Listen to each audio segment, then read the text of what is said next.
About 70 kilometres from Sydney CBD lies one of the most historical places in Australia, the Old Great North Road. As fascinating as it is, this road's got an interesting and dark history to it. The Old Great North Road was built mostly by the labour of convicts who came to Australia as punishment from England. Committing a simple crime like stealing food could land you being transported to Australia. Between 1788 to 1868, over 165,000 convicts were transported. For 80 years, people were taken away from their homes to come by boats that spent months at sea. And some of these boats were full of diseases that killed people on the boat before even reaching Australia.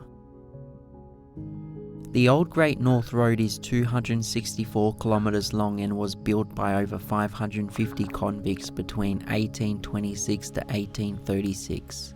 It connected early Sydney to the Hunter Valley, but the road was very unpopular because of the lack of horse feed and water along the way. Remember that this was a time when cars didn't exist. The only transport was horses and carriages. Most of the 264 kilometre road is buried under bitumen, which you can see here. It's in use today, which is called Great North Road, but about the first 42 kilometres of it isn't being used for anything but a hiking trail. When you drive along the road after the first 42 kilometres, you'll see some parts that have been fixed to make more of a straight road of bitumen and the convict-built road just off to the side a little bit. The first part of the Old Great North Road is a 5-kilometre ascent which is called Finch's Line. It was the original ascent up to the Old Great North Road, but was later replaced by a shorter ascent which is now called Divines Hill.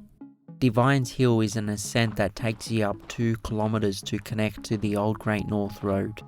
It's the most impressive part of the road, and it's also the most intact part. It hasn't been changed or damaged in any way.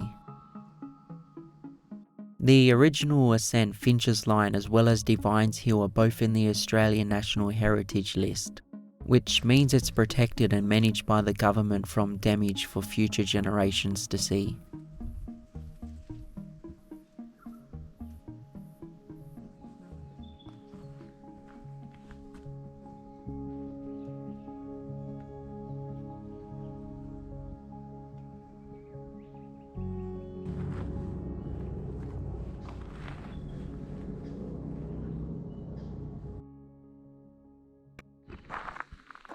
There were two methods they used to break apart these sandstone rocks. One was called the wedge pit method. It's where they used the hammer to hammer steel wedges in a line on the top and sides until the rock split. And the other method was to hammer holes and fill the bottom with gunpowder, then fill them up with something like clay. Then light a slow match or a cable that would be leading into one of the holes, then boom, explodes just like fireworks.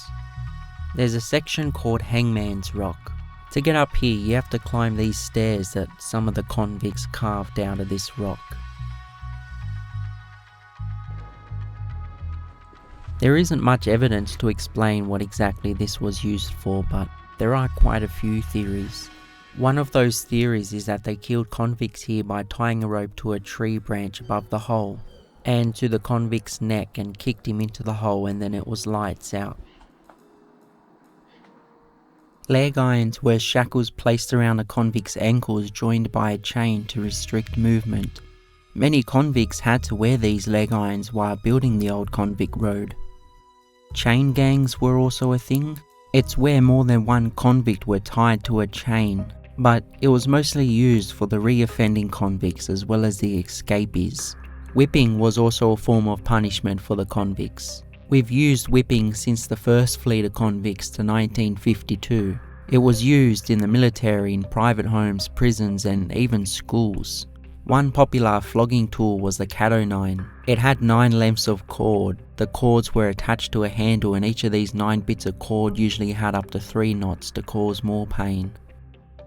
People would be tied down, legs and arms strapped to something like wood, and often be whipped on the back, with the average number of whips being 25. In 1952, Constable George Howell approached William John O'Meal while he was breaking into a car and was shot by William in the stomach, killing him. In 1958, in the state of Victoria, he became the last man in Australia to get whipped and was whipped at least 12 times, with some sources stating 17 times. He was whipped with the cat-o'-nine whip. In 1788, a man named Thomas Barrett was the first person in the colonial period to be hung.